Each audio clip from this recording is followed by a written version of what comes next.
Hi ನಾನು Sudeep from tech in Kannada. ಗಮನಿಸ್ತಾ ಇದ್ರೆ ಇವತ್ತು ನನ್ನ ಮುಂದೆ ಟೆಕ್ನೋ ಸ್ಪಾರ್ಕ್ 9 ಸ್ಮಾರ್ಟ್ ಫೋನ್ ಇದೆ.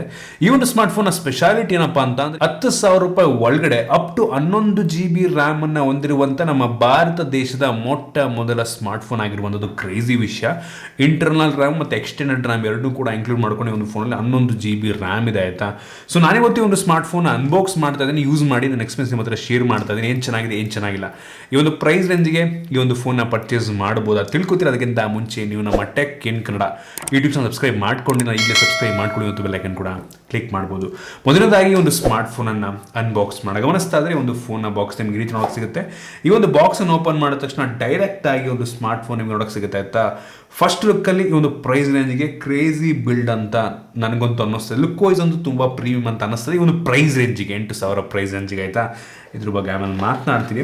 ಅದನ್ನು ಬಿಟ್ಟರೆ ಒಂದು ಫೋನ್ನ ಕೆಳಗಡೆ ನಿಮಗೆ ಒಂದು user manual, quick start guide ಮತ್ತು ವಾರಂಟಿ ಕಾರ್ಡ್ ಜೊತೆಗೆ ಒಂದು ಟ್ರಾನ್ಸ್ಪರೆಂಟ್ ಬ್ಯಾಕ್ ಕವರ್ ಕೂಡ ಇರುವಂಥದ್ದು. ಒಂದೊಳ್ಳೆ ಕ್ವಾಲಿಟಿಯ TPU ಕವರ್ ಇದಾಗಿದೆ. ಜೊತೆಗೆ ಒಂದು ಸಿಮ್ ಎಜೆಕ್ಷನ್ ಪಿನ್ ಇದೆ ಮತ್ತು 10 ವ್ಯಾಟ್ನ ಒಂದು ಚಾರ್ಜರ್ನ ಕೊಟ್ಟಿದ್ದಾರೆ ಮತ್ತು ಕೊನೆಯದಾಗಿ ಮೈಕ್ರೋ USB ಡಾಟಾ ಕೇಬಲ್ನ ಕೊಟ್ಟಿರುವಂಥದ್ದು. ಬೇಜಾರಾಗುವಂಥ ವಿಷಯ, ಟೈಪ್ ಸಿ ಕೊಟ್ಟಿದ್ದಾರೆ, ಚೆನ್ನಾಗಿರ್ತಾ ಇತ್ತು. ಅದನ್ನು ಬಿಟ್ಟರೆ ಬೇರೆ ಸಹ ನಿಮಗೆ ಒಂದು ಬಾಕ್ಸ್ ಒಳಗೆ ಸಿಗ್ತಾ ಇಲ್ಲ. ಇನ್ನು ಡೈರೆಕ್ಟ್ ಆಗಿ ಒಂದು ಸ್ಮಾರ್ಟ್ ಫೋನಿಗೆ ಬಂತು ಅಂದರೆ ನಿಮಗೆ ನೋಡೋದಕ್ಕೆ ಈ ರೀತಿ ಕಾಣುತ್ತಾ ಇತ್ತಾ. ಸೊ ಈ ಒಂದು ಬೆಲೆಗೆ ₹8,000 ಲುಕ್ ಅಂತೂ ನಂಗೆ ಸಖತ್ ಇಂಪ್ರೆಸ್ ಮಾಡ್ತು.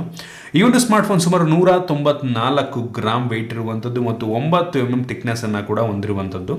ಫ್ರಂಟಲ್ಲಿರುವಂಥದ್ದು ಗ್ಲಾಸ್ ಒಂದು ಒಳ್ಳೆ ವಿಷಯ. ಆಲ್ರೆಡಿ ಅವರೇ ಸ್ಕ್ರೀನ್ ಗಾರ್ಡ್ ಹಾಕಿದರೆ. ಫ್ರಂಟಲ್ಲಿ ನಿಮಗೆ ಟಿಯರ್ ಡ್ರಾಪ್ ನಾಚ್ ಸಿಗ್ತದೆ.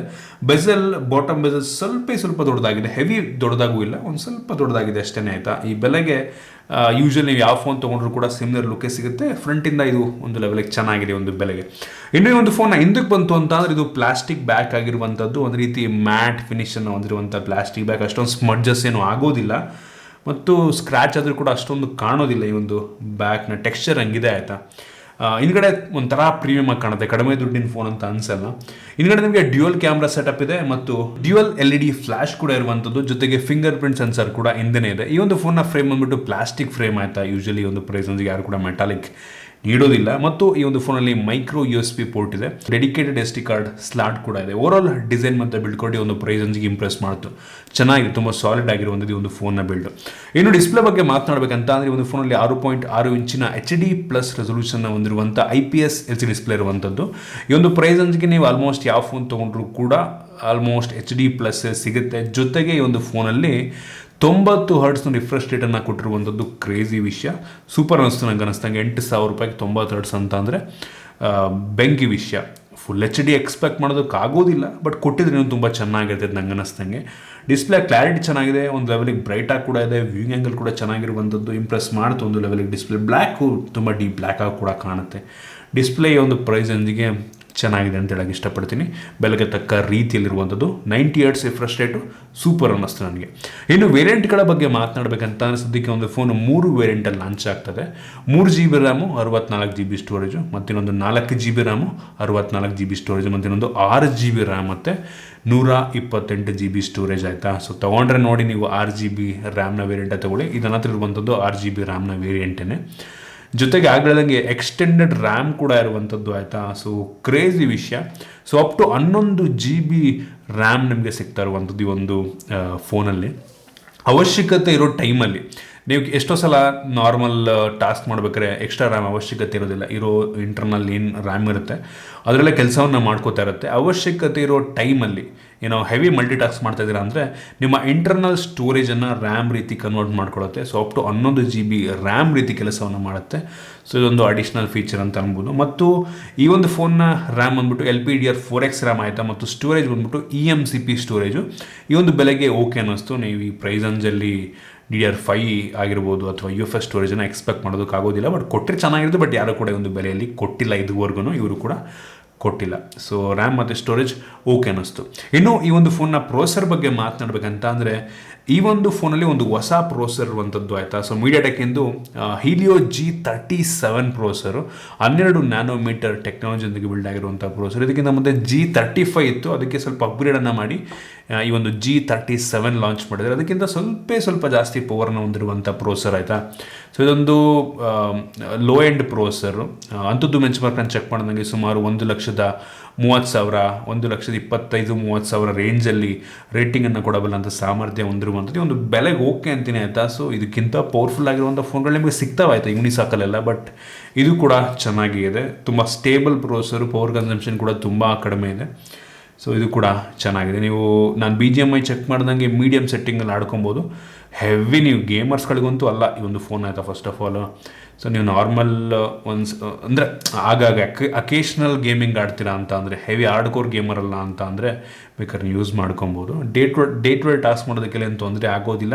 ನನಗೆ ನಾನು ಯೂಸ್ ಮಾಡಿದಾಗ ಎಲ್ಲೂ ಕೂಡ ಲ್ಯಾಗ್ ಆಗಿರ್ಬೋದು ಆ ರೀತಿ ಏನೋ ಅನಿಸಿಲ್ಲ, ಶಟರ್ ಏನೋ ಅನಿಸಿಲ್ಲ. ತುಂಬ ಸ್ಮೂತಾಗಿಯೇ ಕೆಲಸನ ಮಾಡ್ತಾಯಿದೆ. ಪ್ರೋಸರ್ ಓಕೆ ಅಂತೀನಿ, ಇನ್ನೂ ಪವರ್ಫುಲ್ ಆಗಿರೋಂಥ ಪ್ರೋಸರ್ ಕೊಟ್ಟರೆ ಚೆನ್ನಾಗಿರ್ತಾ ಇತ್ತು. ಇನ್ನು ಕ್ಯಾಮ್ರಾ ಬಗ್ಗೆ ಮಾತನಾಡಬೇಕಂತ ಅಂದರೆ ಈ ಒಂದು ಫೋನಲ್ಲಿ 13 ಮೆಗಾ ಪಿಕ್ಸೆಲ್ನ ಮೈನ್ ಸೆನ್ಸರ್ ಇರುವಂಥದ್ದು, ಇನ್ನೊಂದು ಸೆನ್ಸರ್ ಕೊಟ್ಟಿದ್ದಾರೆ, ಮಾಡೋ ಕೆಲಸ ಇಲ್ಲ, ಇನ್ನೊಂದು ಎಕ್ಸ್ಟ್ರಾ ಸೆನ್ಸರ್ ಕೊಟ್ಟಿದ್ದಾರೆ ಆಯಿತಾ. ಸೊ ಈ ಒಂದು ರೇರ್ ಕ್ಯಾಮ್ರಾ ಬೆಲೆಗೆ ತಕ್ಕ ರೀತಿಯಲ್ಲಿದೆ. ನನಗೆ ಒಂದು ಬೆಲೆಗೆ ಒಂದು ಒಳ್ಳೆ ಫೋಟೋ ಪ್ರೊಡ್ಯೂಸ್ ಮಾಡುತ್ತೆ ಅಂತ ಅನ್ನಿಸ್ತು. ತೋರಿಸ್ತಾ ಇದ್ದೀನಿ ಸ್ಯಾಂಪಲ್ಸ್ನ, ಸಖತ್ತಾಗಿದೆ. ನಿಮ್ಗೆ 8,000 ಆಗಿದ್ರೂ ಕೂಡ ಇದು ಪ್ರೊಡ್ಯೂಸ್ ಮಾಡುವಂಥ ಫೋಟೋ ಸೂಪರ್ ಆಗಿದೆ. ನೀವು ಆಲ್ಮೋಸ್ಟ್ 12,000-13,000 ಫೋನ್ ತೊಗೊಂಡ್ರು ಕೂಡ ಕ್ವಾಲಿಟಿ ಇಷ್ಟೇ ಚೆನ್ನಾಗಿರುತ್ತೆ ಆಯಿತಾ. ಸೊ ನನಗೆ ಇಂಪ್ರೆಸ್ ಮಾಡ್ತು. ಕ್ಯಾಮ್ರಾದಲ್ಲಿ ಇವ್ರು ಯಾವುದೇ ಕಾಂಪ್ರಮೈಸ್ ಮಾಡಿಲ್ಲ. ಸೊ ಸೂಪರ್ ಆಗಿದೆ ಕ್ಲಾರಿಟಿ. ಮತ್ತು ಇನ್ನೊಂದು ಸೆನ್ಸರ್ ಕೊಟ್ಟಿದ್ದಾರೆ, VGA ಸೆನ್ಸರು, ಮಾಡೋ ಕೆಲಸ ಇಲ್ಲ ಆಯಿತಾ. ಸುಮ್ಮನೆ ಕೊಟ್ಟಿರ್ತಾರೆ ಡೆಪ್ತ್ ಸೆನ್ಸರ್ ಬ್ಯಾಕ್ಗ್ರೌಂಡ್ ಬ್ಲರ್ ಮಾಡೋದಕ್ಕೆ. ಸೊ ಅದರ ಕೆಲಸವನ್ನು ಮಾಡಿದೆ. ಸೊ ನೋಡೋದಕ್ಕೆ ಹೋದರೆ ಹಿಂದ್ಗಡೆ ಒಂದೇ ಒಂದು ಸೆನ್ಸರ್. ಇನ್ನು ಫ್ರಂಟ್ ಕ್ಯಾಮ್ರಾ ಬಂತು ಅಂತಂದರೆ ಈ ಒಂದು ಫೋನಲ್ಲಿ 8 ಮೆಗಾ ಪಿಕ್ಸೆಲ್ನ ಫ್ರಂಟ್ ಕ್ಯಾಮ್ರಾ ಇರುವಂಥ ಇದು ತೆಗೆಯುವಂಥ ಫೋಟೋ ಚೆನ್ನಾಗಿದೆ. ಸೊ ಡೀಟೇಲ್ಸೇ ಒಂದು ಲೆವೆಲ್ಗೆ ಚೆನ್ನಾಗಿ ಬರುತ್ತೆ. ತುಂಬ ಆ್ಯಕ್ಯುರೇಟ್ ಆಗಿದೆ ಕಲರ್ಸ್ ಅಂತ ಅನ್ನಿಸ್ತು ನನಗೆ. ಸೊ ಸ್ಯಾಂಪಲ್ ತೋರಿಸ್ತಾ ಇದ್ದೀನಿ. ಸೊ ಫ್ರಂಟ್ ಕ್ಯಾಮ್ರಾ ಕೂಡ ಒಂದು ಬೆಲೆಗೆ ಸೂಪರ್ ಆಗಿದೆ ಅಂತ ಅನ್ನಿಸ್ತು. ಇನ್ನು ವೀಡಿಯೋಗ್ರಫಿ ಬಂತು ಅಂತಂದರೆ ಈ ಒಂದು ಫೋನ್ನ ಫ್ರಂಟ್ ಮತ್ತು ಬ್ಯಾಕ್ ಎರಡೂ ಕೂಡ ಫುಲ್ HD ವಿಡಿಯೋ ರೆಕಾರ್ಡ್ ಮಾಡೋದನ್ನು ಸಾಮರ್ಥ್ಯ ಅನ್ನೋದು ಕ್ಲಾರಿಟಿಗೆ ಓಕೆ ಅಷ್ಟೇ, ಅದನ್ನು ಕೂಡ ತೋರಿಸ್ತಾ ಇದ್ದೀನಿ. ಸೊ ಓವರಾಲ್ ಕ್ಯಾಮ್ರಾ ಈ ಒಂದು ಪ್ರೈಸ್ ರೇಂಜಿಗೆ ಬೆಲೆಗೆ ತಕ್ಕ ರೀತಿಯಲ್ಲಿ ಆರಾಮಾಗಿ ನೀವು ಈ ಪ್ರೈಸ್ ರೇಂಜಲ್ಲಿ ಕ್ಯಾಮ್ರಾ ಬಗ್ಗೆ ತಲೆ ಕೆಡ್ಸ್ಕೊಳ್ಳೋಂಗಿಲ್ಲ. ಯೂಶಲಿ ಈ ಬೆಲೆಗೆ ಯಾವ ಫೋನ್ ತೊಗೊಂಡ್ರು ಕೂಡ ಒಂದು ಇಷ್ಟೇ ಚೆನ್ನಾಗಿರುತ್ತೆ ಅಥವಾ ಇದಕ್ಕಿಂತ ಕೆಟ್ಟದಾಗಿರುತ್ತೆ ಎಷ್ಟೋ ಫೋನ್ಗಳು. ಸೊ ಇದು ಚೆನ್ನಾಗಿದೆ ಒಂದು ಲೆವೆಲಿಗೆ ಕ್ಯಾಮ್ರಾ. ಇನ್ನು ಸೆಕ್ಯೂರಿಟಿ ಬಗ್ಗೆ ಮಾತನಾಡಬೇಕಂತ ಈ ಒಂದು ಫೋನಲ್ಲಿ ಹಿಂದ್ಗಡೆ ಫಿಂಗರ್ ಪ್ರಿಂಟ್ ಸೆನ್ಸರ್ ಇದೆ. ತುಂಬ ಫಾಸ್ಟ್ ಆಗಿದೆ, ಸಾಕಾಗಿ ಫಾಸ್ಟ್ ಆಗಿದೆ, ಮಾತ್ರ ಬೆಂಕಿ ಫಾಸ್ಟ್ ಆಗಿದೆ. ಪಾಟ್ ಇಟ್ಟ ತಕ್ಷಣ ಸಖತ್ ಫಾಸ್ಟಾಗಿ ಅನ್ಲಾಕ್ ಆಗುತ್ತೆ. ಮತ್ತು ಈ ಒಂದು ಫಿಂಗರ್ ಪ್ರಿಂಟ್ನ ಬೇಕಾದ್ರೆ ಕಸ್ಟಮೈಸ್ ಕೂಡ ಮಾಡ್ಕೊಬೋದು. ಸೆಲ್ಫಿ ತೆಗಿಯೋ ರೀತಿ ಅಥವಾ ಏನಾದರೂ ಡಬಲ್ ಟ್ಯಾಪ್ ಮಾಡಿದ್ರೆ ಯಾರಾದರೂ ಒಂದು ಅಪ್ಲಿಕೇಶನ್ ಓಪನ್ ಮಾಡೋ ರೀತಿ ಕಸ್ಟಮೈಸ್ ಕೂಡ ಮಾಡ್ಬೋದು. ಈ ಒಂದು ಫೀಚರ್ ಕೂಡ ಚೆನ್ನಾಗಿದೆ. ಮತ್ತು ಫೇಸ್ ಅನ್ಲಾಕ್ ಅಷ್ಟೇ. ಸೊ ನೋಡ್ತಾ ಇದ್ದೀರಾ, ಪಾಟ್ ಅನ್ಲಾಕ್ ಮಾಡ್ತಾ ಇದೆ, ಸಖತ್ ಫಾಸ್ಟಾಗಿದೆ. ಈ ಒಂದು ಪ್ರೈಸ್ ಅಂದರೆ ಇದಕ್ಕಿಂತ ಫಾಸ್ಟಾಗಿ ಅನ್ಲಾಕ್ ಮಾಡಿದ್ದು ನೋಡಿರಲಿಲ್ಲ. ಸಖತ್ ಫಾಸ್ಟಾಗಿ ಅನ್ಲಾಕ್ ಮಾಡ್ತಾ ಇದೆ ಮಾತ್ರ. ಇನ್ನು ಬ್ಯಾಟ್ರಿ ಬಗ್ಗೆ ಮಾತನಾಡಬೇಕಂತ ಅಂದರೆ ಒಂದು ಫೋನಲ್ಲಿ 5,000 mAh ಕೆಪಾಸಿಟಿ ಬ್ಯಾಟ್ರಿ ಇದೆ. ಸೂಪರ್ ವಿಷಯ. 5,000 ಅಂದರೆ ಒಂದು ರೀತಿ ಜನರಲ್ ಆಗೋಗ್ಬಿಟ್ಟಿದೆ. ಈಗ ಎಲ್ಲ ಫೋನಲ್ಲೂ ಕೂಡ 5,000 ಸಿಗುತ್ತೆ. ಇವರು ಕೂಡ ಅಷ್ಟೇ ಕೊಟ್ಟಿದ್ದಾರೆ. ಮತ್ತು ಬಾಕ್ಸ್ ಒಳಗೆ 10 ವ್ಯಾಟ್ನ ಚಾರ್ಜರ್ ಕೊಟ್ಟಿದ್ದಾರೆ. ಸೂಪರ್ ವಿಷಯ. ಚಾರ್ಜರ್ ಕೊಟ್ಟಿದ್ದಾರಲ್ಲ ಅಂತಲೇ ನಮಗೆ ಖುಷಿ ಆಗುತ್ತೆ ಅಷ್ಟೇ ರೀಸೆಂಟ್ ಡೇಸಲ್ಲಿ. ಇನ್ನು OS ಬಗ್ಗೆ ಮಾತನಾಡಬೇಕಂತ ಅಂದರೆ ಒಂದು ಫೋನಲ್ಲಿ Android 12ನ ಬೇಸ್ ಆಗ್ತಿರುವಂಥ ಹೈ OS ಇರುವಂಥದ್ದು. ಇದು ಟೆಕ್ನೋದವ್ರದ್ದೇ OS. ಸೊ ನಿಮಗಿದೇನೋ ಅಂತ ನಿಯರ್ಲಿ ಸ್ಟಾಕ್ ಆ್ಯಂಡ್ರಾಯ್ಡ್ ಎಕ್ಸ್ಪೀರಿಯನ್ಸ್ ಏನು ನೀಡೋದಿಲ್ಲ. ಒಟ್ಟಿಗೆ ಸ್ಮೂತಾಗಿ ಕೆಲಸವನ್ನು ಮಾಡಿದೆ. ಎಲ್ಲೂ ಕೂಡ ನನಗೆ ಅಷ್ಟೊಂದು ಲ್ಯಾಗಿ ಅಂತ ಅನಿಸಿಲ್ಲ.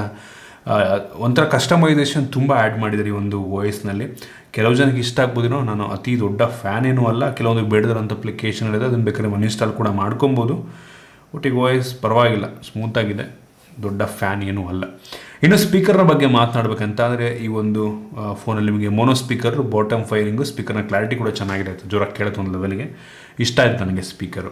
ಇದನ್ನು ಬಿಟ್ಟರೆ ಒಂದು ಫೋನಲ್ಲಿ ಡ್ಯೂಯಲ್ ಬ್ಯಾಂಡ್ ವೈಫೈ ಸಪೋರ್ಟ್ ಇದೆ ಮತ್ತು ಬ್ಲೂಟೂತ್ ಕೂಡ ಇರುವಂಥ ಬ್ಲೂಟೂತ್ 5.0 ಮತ್ತು ಕ್ಯಾರಿಯರ್ ಅಗ್ರಿಗೇಷನ್. ನಿಮಗೆ ಯೂಶಲಿ ಈ ಬೆಲೆಗೆ ಮೋಸ್ಟ್ ಆಫ್ ದ ಫೋನ್ಗಳು ಕ್ಯಾರಿಯರ್ ಅಗ್ರಿಗೇಷನ್ ನೀಡೋದಿಲ್ಲ. ಫ್ಯೂಚರ್ನಲ್ಲಿ ನಂಗೆ ಅನ್ನಿಸ್ತಂಗೆ ಎಲ್ಲ ಫೋನಲ್ಲೂ ಬರುತ್ತದು, ಸದ್ಯಕ್ಕಂತೂ ಇದರಲ್ಲಿಲ್ಲ. ಸೊ ಓವರಾಲ್ ಈ ಒಂದು ಫೋನ್ನ ಸ್ಪೆಸಿಫಿಕೇಶನ್ ಬೆಲೆಗೆ ತಕ್ಕ ರೀತಿಯಲ್ಲಿದೆ. ನೋಡಿ ಒಂದು ಆಪ್ಷನ್ ಇಟ್ಕೊಬೋದು. ಸೊ ಇನ್ನೊಂದೇನಪ್ಪ ಅಂತಂದರೆ ಸದ್ಯಕ್ಕೆ ಈ ಎರಡು ವೇರಿಯಂಟು 4GB 64GB ಮತ್ತು ಇನ್ನೊಂದು 6GB 128GB ಈ ಎರಡೇ ವೇರಿಯಂಟ್ ಸದ್ಯಕ್ಕೆ ಅವೈಲೇಬಲ್ ಇರುವಂಥದ್ದು. 3GB ರ್ಯಾಮ್ನ ವೇರಿಯಂಟ್ ಇನ್ನೂ ಅವೈಲೇಬಲ್ ಇಲ್ಲ. ಸೊ ನೀವು ಪರ್ಚೇಸ್ ಮಾಡಬೇಕು ಅಂತ ಡಿಸ್ಕ್ರಿಪ್ಷನ್ ಲಿಂಕ್ ಕೊಡ್ತೀನಿ.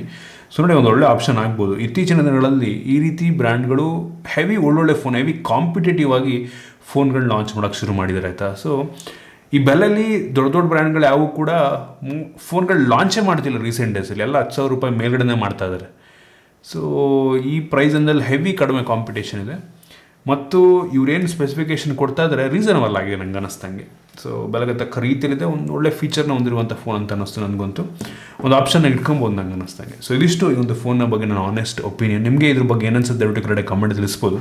ಇಷ್ಟ ಆಗಿದ್ರೆ ದಯವಿಟ್ಟು ಲೈಕ್ ಮಾಡಿ, ಶೇರ್ ಮಾಡಿ. ಈ ರೀತಿ ನಮ್ಮ ಬೇರೆ ಬೇರೆ ವೀಡಿಯೋಗಳು ನಮ್ಮ tech in Kannada YouTube subscribe ಮಾಡ್ಕೊಂಡಿರೋ ಈಗಲೇ ಸಬ್ಸ್ಕ್ರೈಬ್ ಮಾಡ್ಕೊಳ್ಳಿ ಅಂತ ಬೆಲ್ ಐಕನ್ ಕೂಡ ಕ್ಲಿಕ್ ಮಾಡ್ಬೋದು. ಸಿಗೋಣ ಮುಂದಿನಲ್ಲಿ.